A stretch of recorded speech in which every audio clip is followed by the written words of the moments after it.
Ka-Buildrite! Today, ituturo namin sa inyo ang simple at tamang paraan kung paano ang pag-seal ng aircon gaps using Stopgap FS. Only here at Buildrite Basics. First ay surface preparation.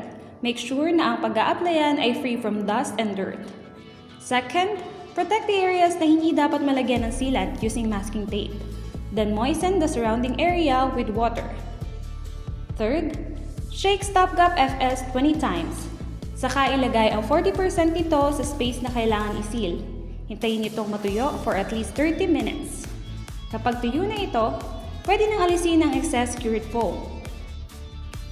Stopgap FS is a multi-purpose expandable PU foam sealant that is moisture cure, paintable, polyurethane-based, and waterproof. It can expand up to 150%, providing perfect solution for sealing, filling, and insulating needs.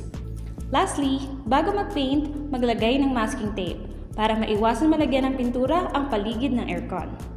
With the right solution and application, you can ensure quality results. This is Buildrite Basics, your guide as a professional builder.